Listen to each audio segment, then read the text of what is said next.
The council chamber had descended into chaos. Representatives shouted over each other in a dozen different languages. Councillor Threnval demanded immediate action against the human vessel. Ambassador Drelkos called for calm and reason. Admiral Vental ordered tactical assessment of the intruder. Through it all, High Arbiter Yenix remained silent, the ancient crystalline form flickering with patterns of light that none could read. Maya stood on the central platform and watched. She had done everything she could. Now the decision rested with beings who had never faced anything like humanity before. Finally, Yenix raised a limb. The gesture carried 800 years of authority, and the chamber fell silent immediately. The tribunal will recess for deliberation, Yenix announced. The prisoners will remain under guard. The guards moved to escort Maya and Commander Perry from the platform. But before they could reach the door, Ambassador Drell Koss stood. "I request permission to observe the human vessel," Koss said, "to understand what we are dealing with." Yenix considered for a moment, then nodded. "Granted. Report your findings to the full council." Maya was led through corridors that hummed with alien technology. Commander Perry walked beside her, each step causing him visible pain that he refused to acknowledge. The guards kept their distance, as if they feared getting too close. They were taken to a detention area with transparent walls that overlooked a docking section. Through the walls, Maya could see the horizon. It hung in space just outside the station, a small vessel dwarfed by the massive council warships that surrounded it. The ship made no aggressive moves. It simply waited. Captain Nora Bishop was on that ship. Maya had served with her for 5 years. There was no one she trusted more. Hours passed. Through the transparent walls, Maya watched council vessels circle the horizon like predators examining strange prey. The human ship did not move. It did not power weapons. It did not retreat. It just held position, broadcasting its message on repeat. "We are here for our people. We will not leave without them." Commander Perry sat on the floor with his back against the wall. His breathing was labored but steady. "Think they will let us go?" he asked quietly. Maya did not answer immediately. She was watching a shuttle depart from one of the council vessels and approach the horizon. Ambassador Drell Koss, she realized, going to see for himself. "They are afraid," she finally said. "And afraid beings do one of two things. They attack or they negotiate. Right now, they are trying to decide which option is less dangerous." Perry nodded slowly. "And which is it?" Maya smiled slightly. "Attacking us would be the mistake of their lives. Negotiating might be the smartest decision they ever make." More hours passed. The station's lighting cycled through what Maya assumed was a day-night pattern for the dominant species on board. She did not sleep. She kept her eyes on the horizon and waited. Finally, the guards returned.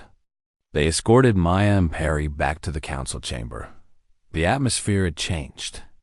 The aggression that had filled the room earlier was gone, replaced by something more complex. Uncertainty, caution, perhaps even a grudging respect. High Arbiter Yenix sat in the elevated position. Councillor Threnval was notably absent from his seat. Ambassador Drell Koss had returned and sat in the frontier, all forearms folded in what looked like deep thought. "The council has reached a decision," Yenix announced. Maya felt Perry tense beside her. This was it. The execution of Lieutenant Maya Cole and Commander Lucas Perry is hereby stayed.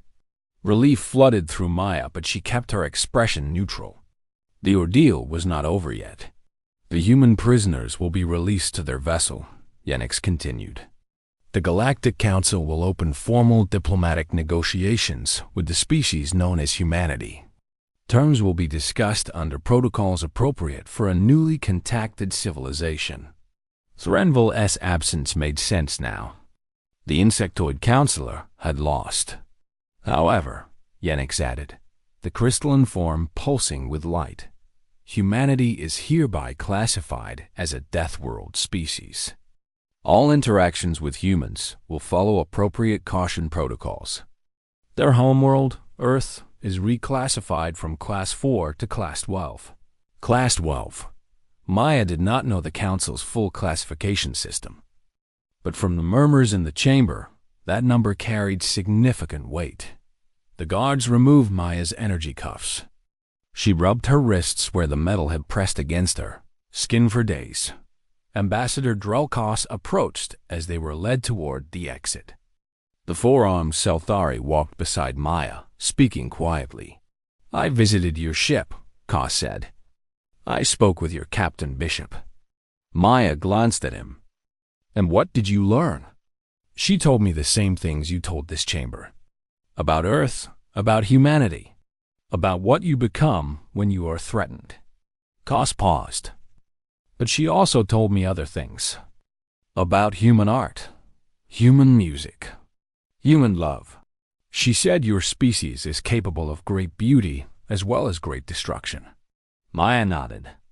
"We contain multitudes, Ambassador. We always have." "I believe I would like to learn more," Kos said. "When proper diplomatic relations are established, I will request assignment to Earth."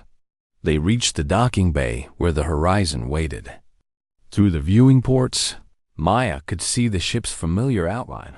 Home, or as close to home as anything could be out here in the vast galaxy. Captain Nora Bishop was waiting at the airlock.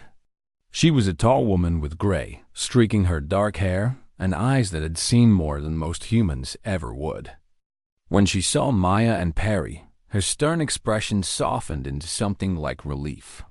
"Lieutenant, Commander, you both look like hell." "We have been to hell, Captain," Maya replied. "We are just coming back." Bishop helped Perry through the airlock. The commander's injuries had worsened over the long hours, but he refused a stretcher. He walked onto the horizon under his own power, because that was what humans did. Maya paused at the threshold. She turned back to look at the council station one last time. Somewhere inside, High Arbiter Yenix was reviewing everything she had said. Somewhere, Councilor Threnville was seething in defeat. Somewhere, Admiral Vental was recalculating every assumption his species had ever made about galactic warfare. And somewhere, across hundreds of worlds, billions of alien beings were watching the broadcast of this moment. A single human vessel leaving council space with its people. Aboard, unarmed, unafraid, unbowed, Maya stepped through the airlock and sealed it behind her. The horizon turned and began its journey back to Earth, through the viewport in the common area. Maya watched the council station shrink into the distance. Commander Perry was being treated in the medical bay. Captain Bishop was on the bridge, guiding them home. Maya sat alone and thought about everything that had happened. The Galactic Council had tried to eliminate her. They had tried to send a message to humanity about its place in the universe. Instead, humanity had sent a message of its own. We are survivors. We do not abandon our own. And we are not afraid of you. Earth waited ahead. 8 billion humans who did not yet know how close they had come to war. 8 billion souls forged by a death world, carrying the strength of countless generations in their blood. The galaxy would never look at them the same way again. In the council chamber, far behind the departing human vessel, High Arbiter Yenix sat alone. The ancient crystalline being studied Earth's planetary data on a holographic display.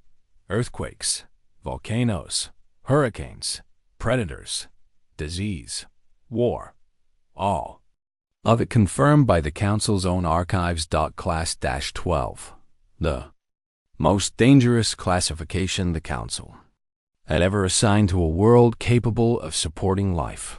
And now that world was sending diplomats, sending explorers, sending its children out into a galaxy that had no idea what was coming.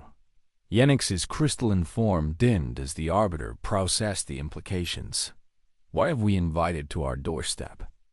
Yenix whispered into the empty chamber. No one answered, but somewhere among the stars, the horizon carried two battered humans home.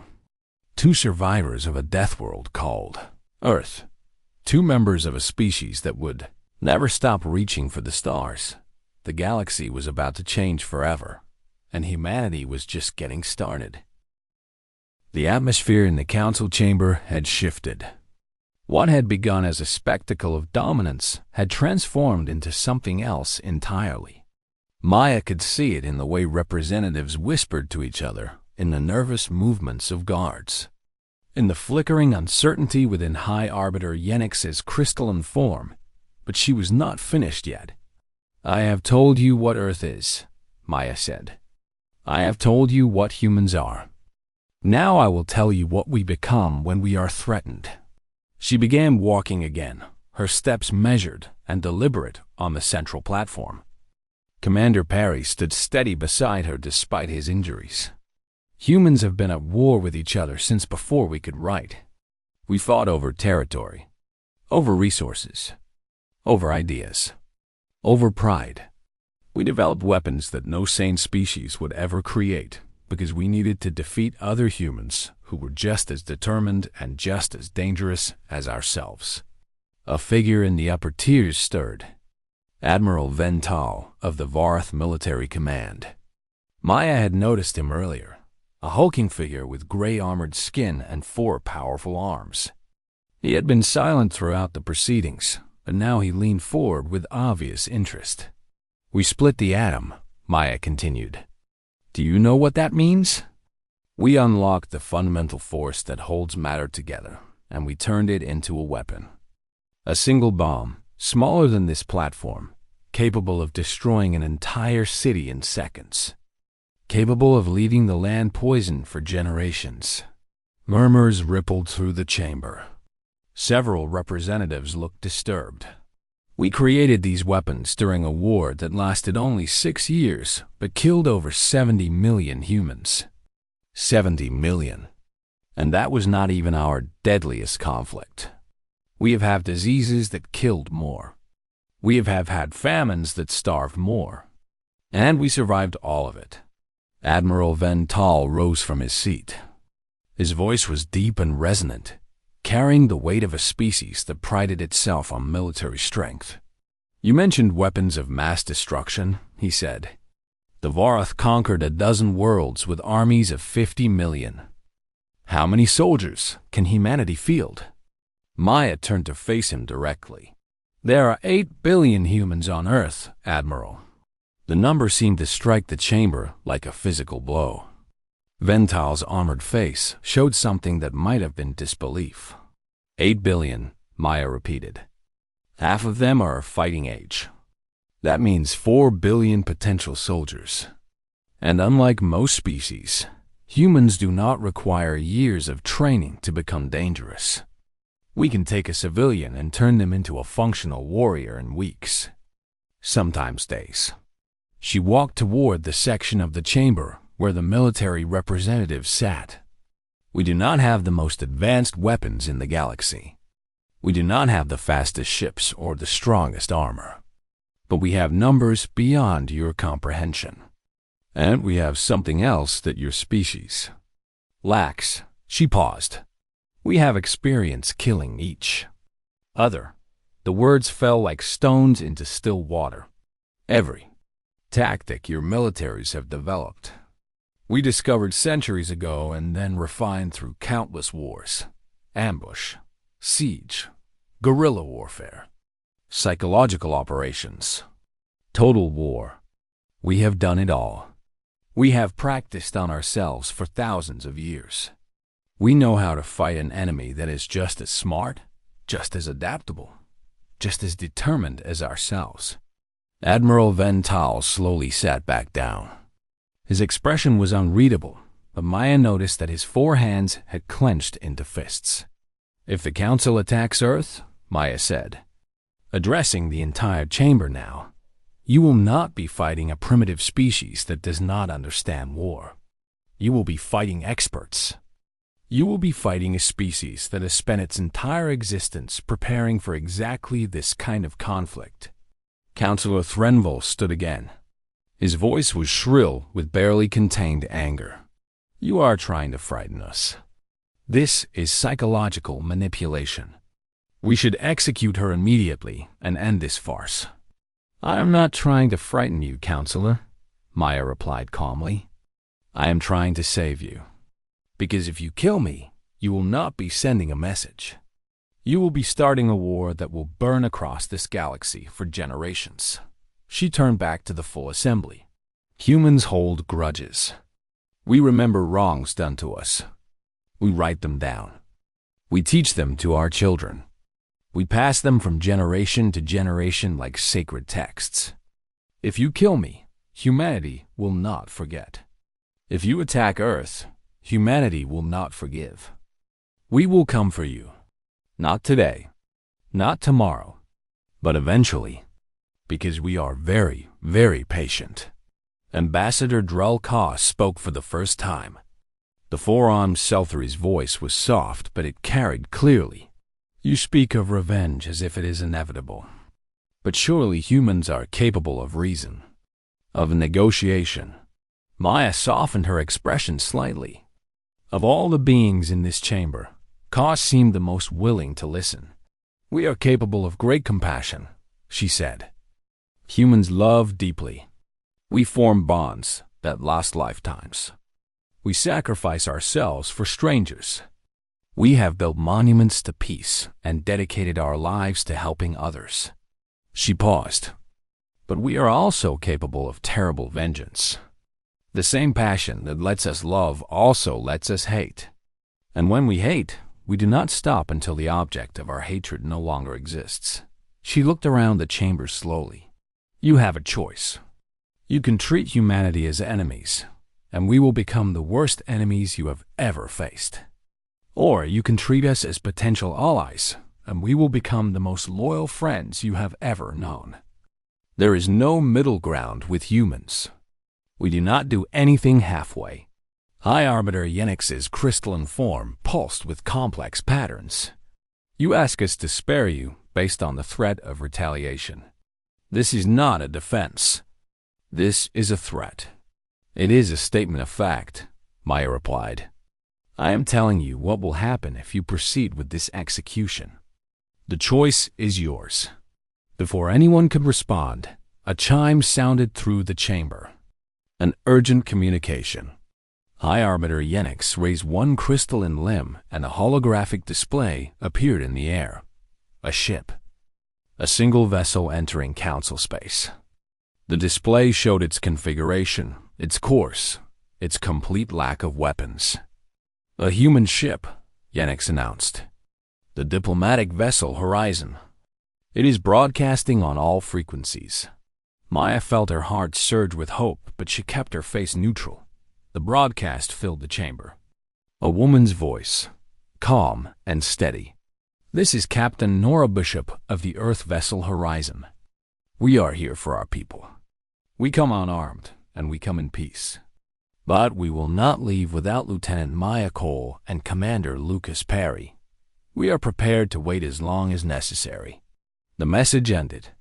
The chamber erupted in noise. Counselor Threnville was shouting about human arrogance. Admiral Vental was demanding to know how the ship had entered council space undetected.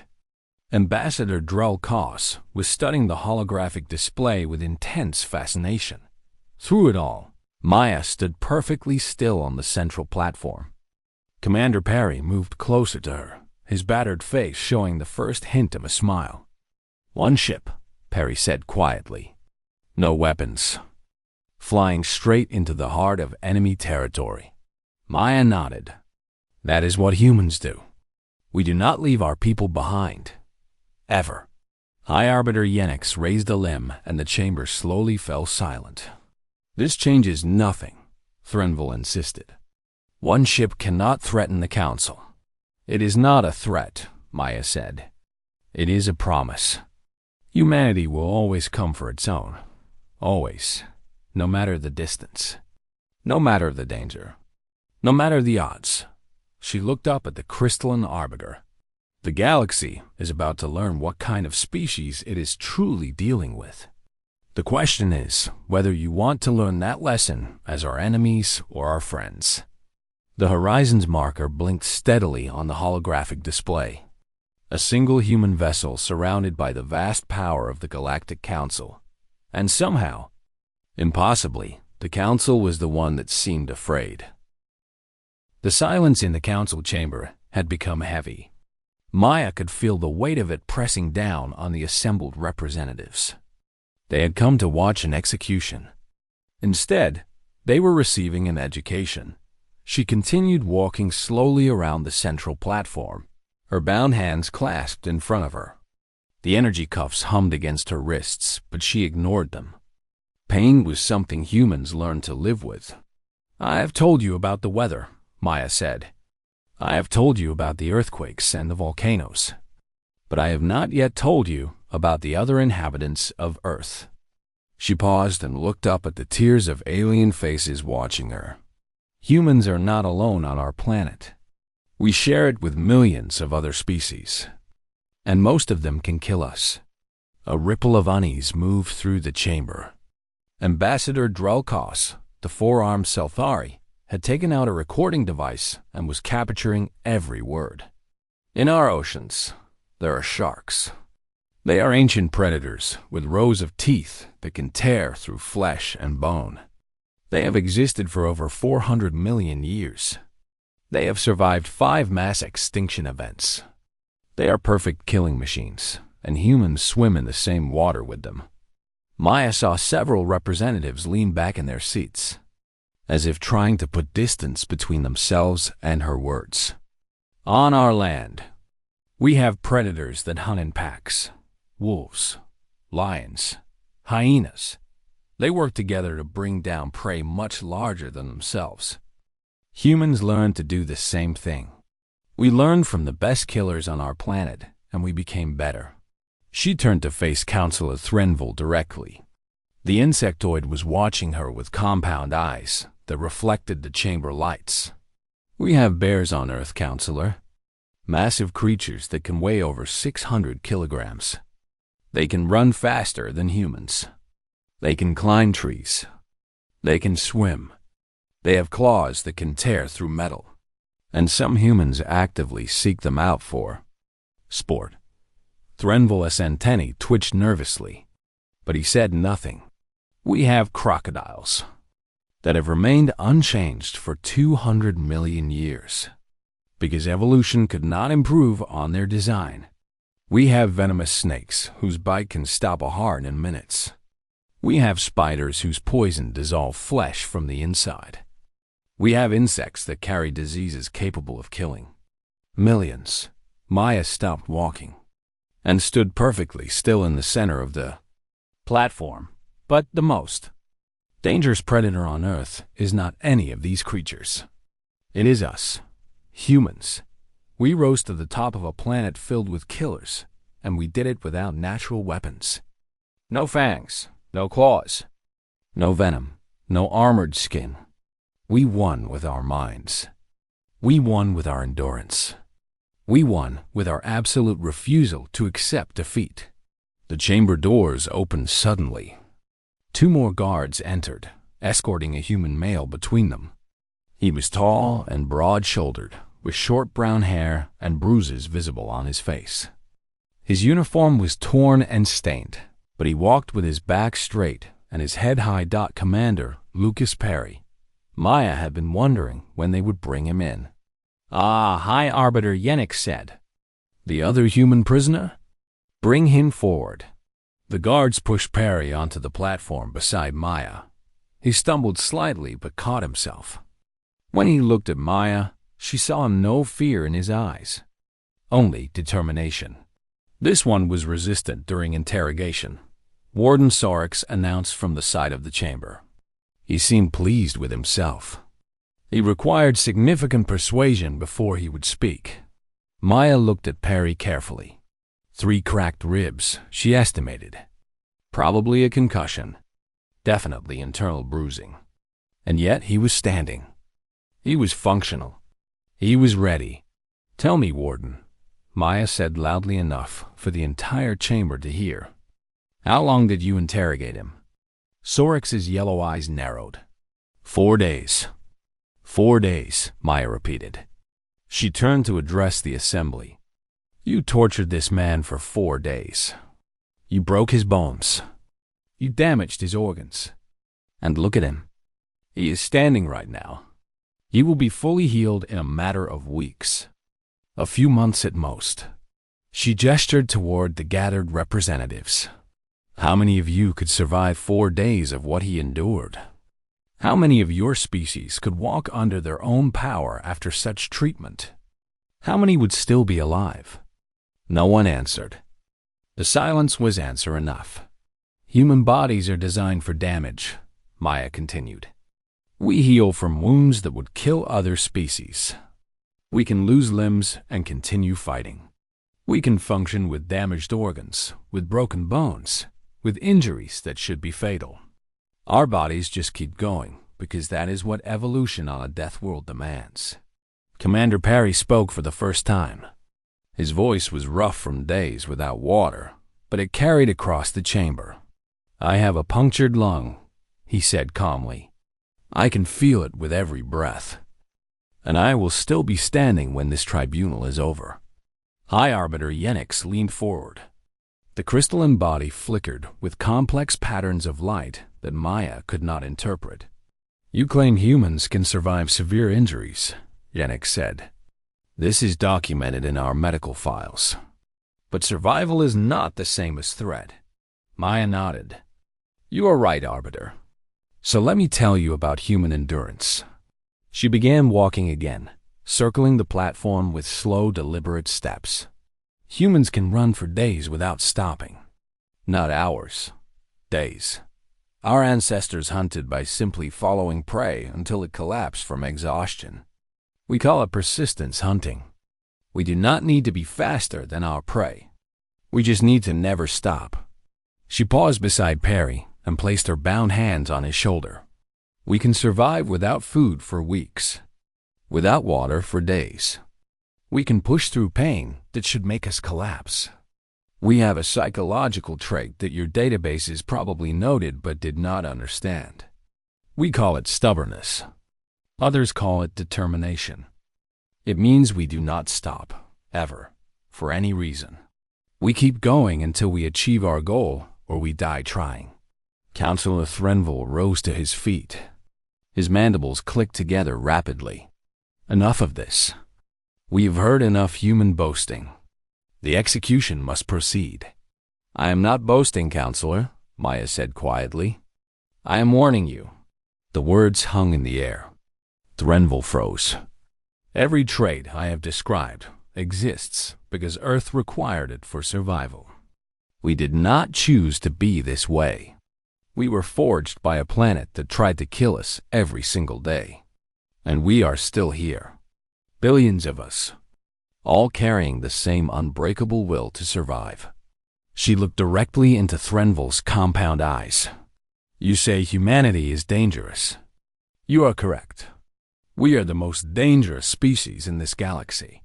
Not because we want to be, because our homeworld demanded it. Earth is not a paradise.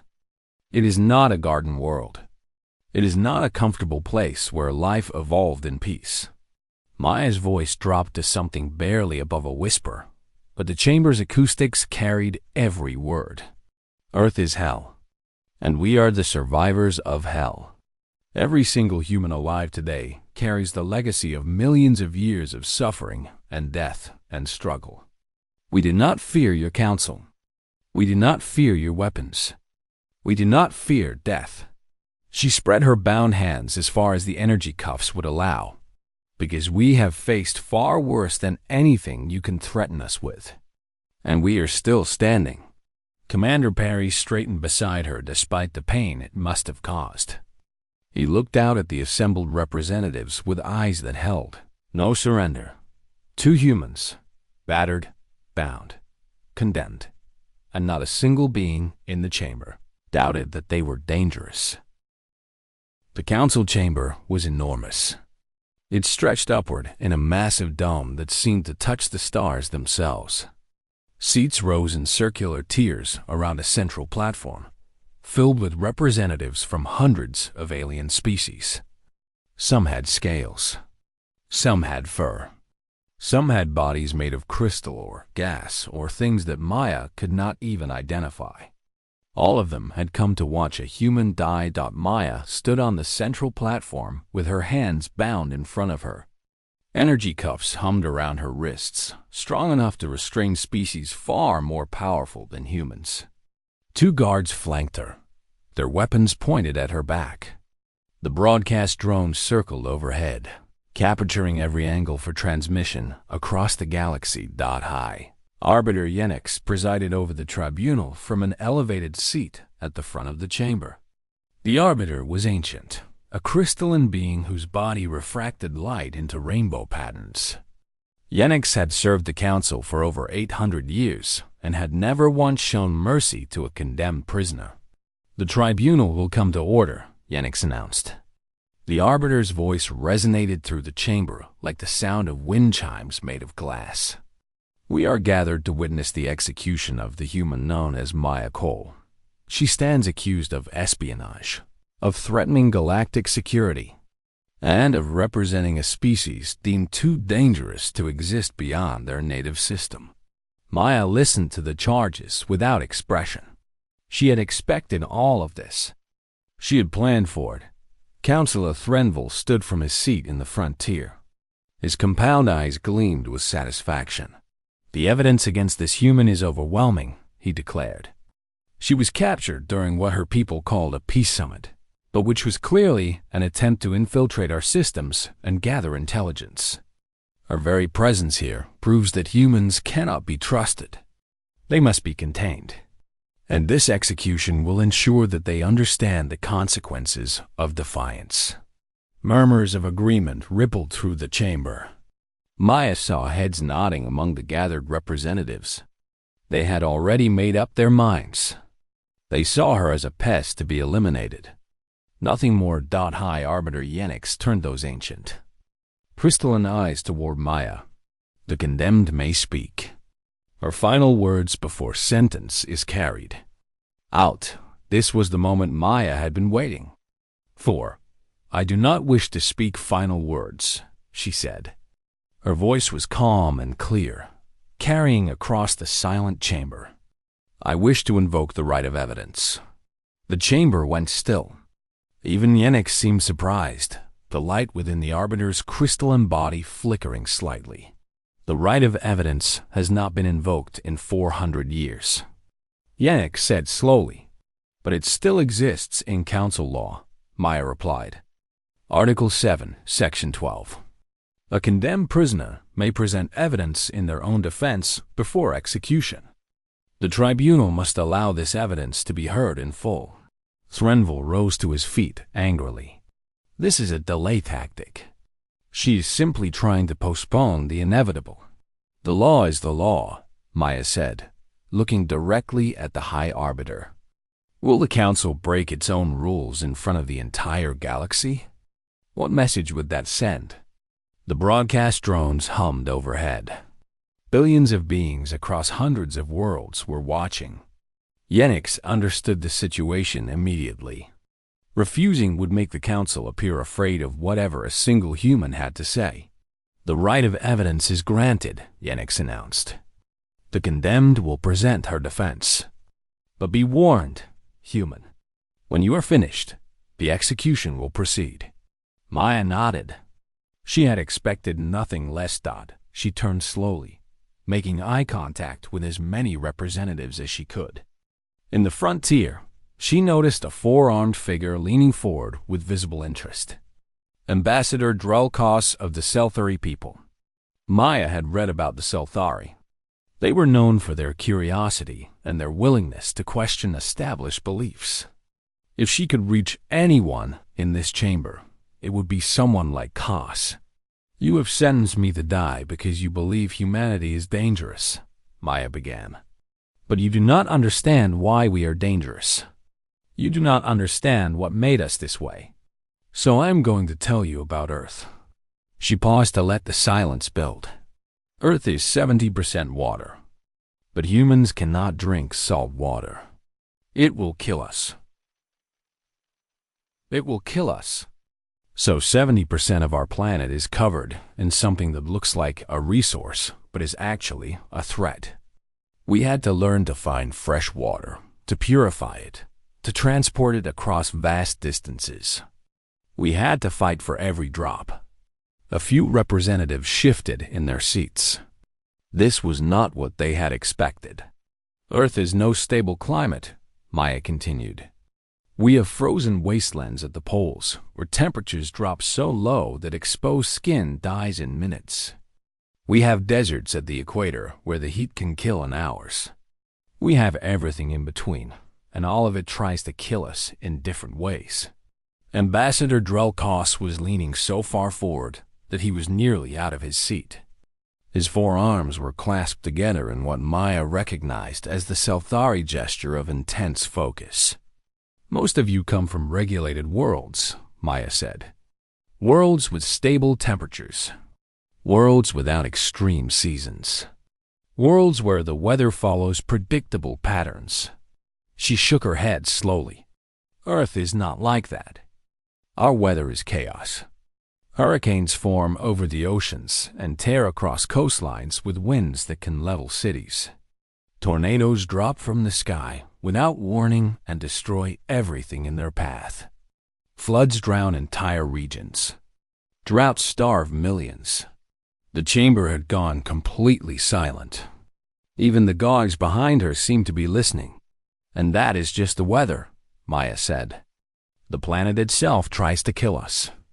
The ground beneath our feet is not stable. It shakes. It splits open.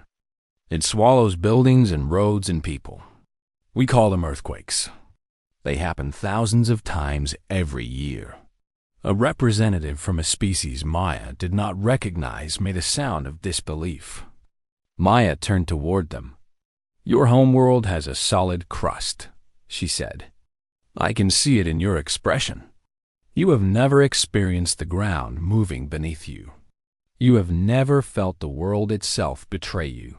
She paused. Humans have felt that since the beginning of our existence. And we are still here.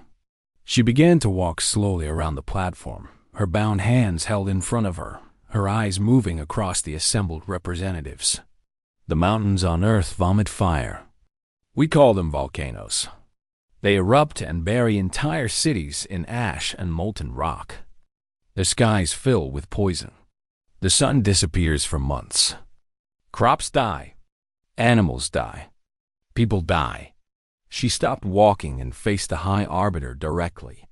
And still, we rebuilt. Still, we return to the same mountains and build new cities because the soil is fertile from all that death. Yannick said nothing. The light within the Arbiter's body had dimmed slightly, as if the ancient being was processing information that did not fit into any expected pattern. Councillor Threnville stood again.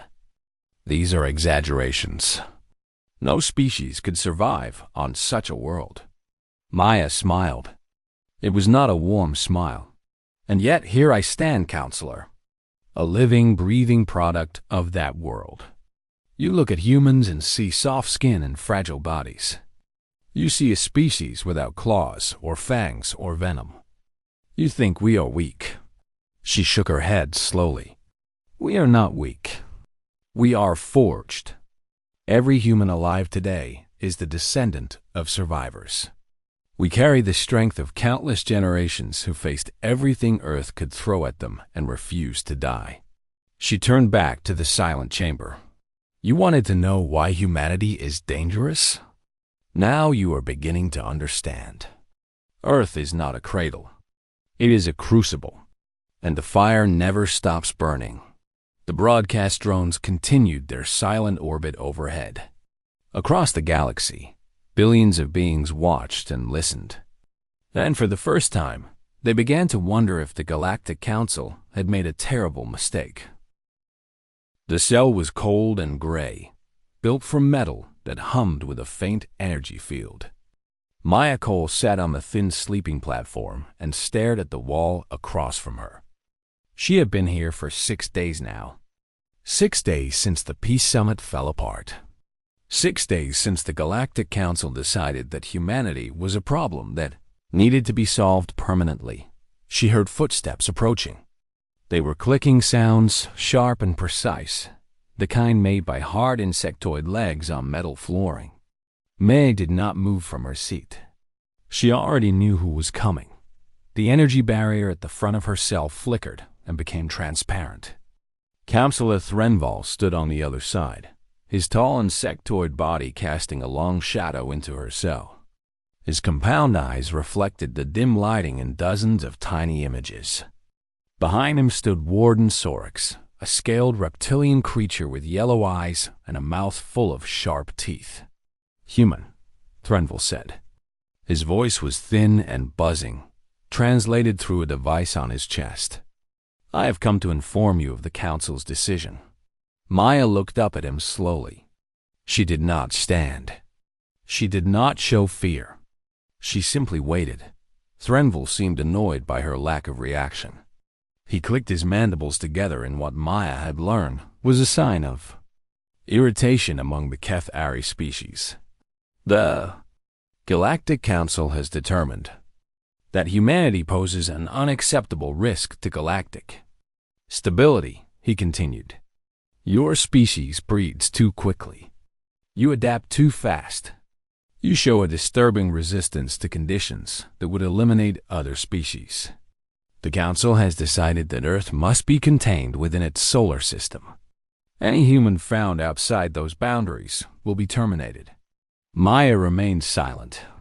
She watched him with calm brown eyes.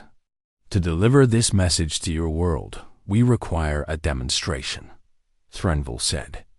You will be publicly executed in 3 days. The broadcast will reach every corner of the galaxy, including your primitive planet. Your people will understand that resistance is not an option. Warden Sorix made a low rumbling sound that might have been laughter.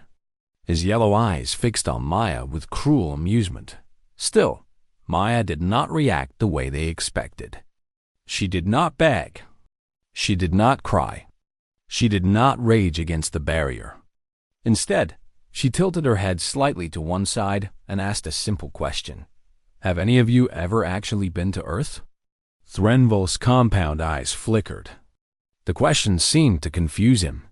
We have scanned your world extensively, he replied.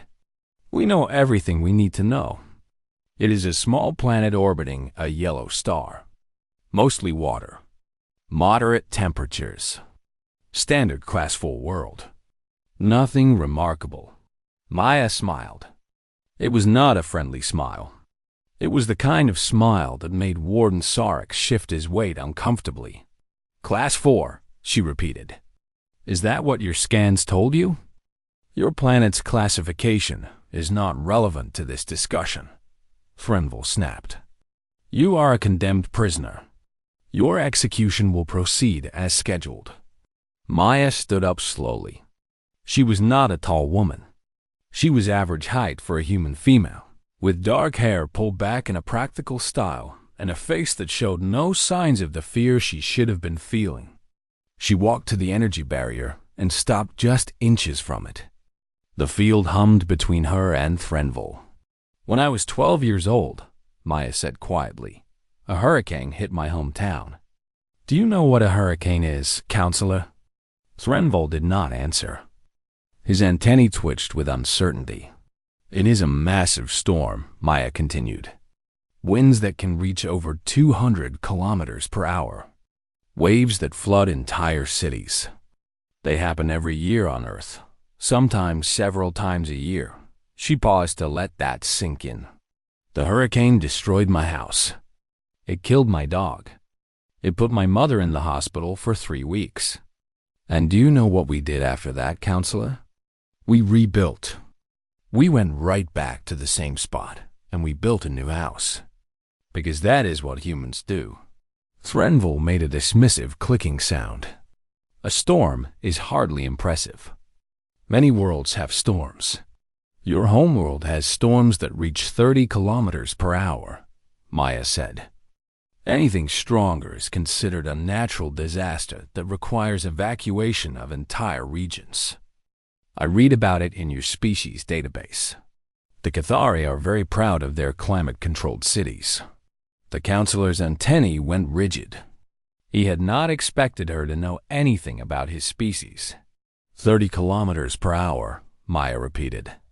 On Earth, we call that a light breeze. Children play outside in winds that strong. Warden Sorek stepped forward. Enough of this. She's trying to distract you, counselor. Prisoners often babble nonsense before their executions. Does it sound like nonsense to you, Warden? Maya asked, turning her gaze to the reptilian. Your species comes from a warm jungle world. Comfortable temperatures. Plenty of prey. No predators larger than your ancestors once you reach the top of the food chain. Sorix bared his teeth at her. On Earth, we were never alone at the top, Maya said. We shared our world with creatures that could tear us apart. Lions, tigers, bears, wolves, crocodiles that have existed for 200 million years and have barely needed to evolve because they were already perfect killing machines. Sharks that hunt in the water we cannot even breathe. Snakes with venom that can stop a heart in minutes. She pressed her hand flat against the energy barrier. It crackled against her skin, but she did not pull away. We did not eliminate these creatures, Warden. We learned to live alongside them. Some of us even keep them as pets. Threnville took a step back. It was a small movement, perhaps unconscious, but Maya noticed it. She noticed everything. Your council looked at Earth and saw a small world with a yellow sun, she said. You saw a species that has only had space travel for a few centuries. You saw primitives who could be easily contained, easily controlled, easily eliminated. She leaned closer to the barrier until the energy field made her hair stand on end. You have no idea what you are dealing with. Threnville regained his composure with visible effort. He straightened his tall frame and looked down at her with what he probably thought was superiority. Brave words from a condemned prisoner, he said. But words will not save you. In 3 days, you will die, and your planet will receive our message. He turned and walked away. Warden Sorix lingered for a moment, studying Maya with his yellow eyes. There was something different in his expression now. Something that might have been doubt. You do not seem afraid, he observed. Maya returned to her sleeping platform and sat down. She looked up at the warden with that same calm expression she had worn throughout the entire conversation. I grew up on a planet where the ground shakes without warning and swallows cities whole, she said. I grew up where the sky catches fire and burns forests to ash.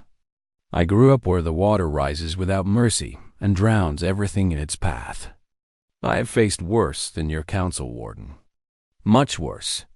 Sorek said nothing. He turned and followed Threnville down the corridor. The energy barrier became opaque again, leaving Maya alone in her gray cell. She lay down on the platform and closed her eyes. 3 days until her execution. 3 days to make them understand what Earth really was. 3 days to show them that they were not dealing with a primitive species. They were dealing with survivors of a death world. And survivors do not go quietly.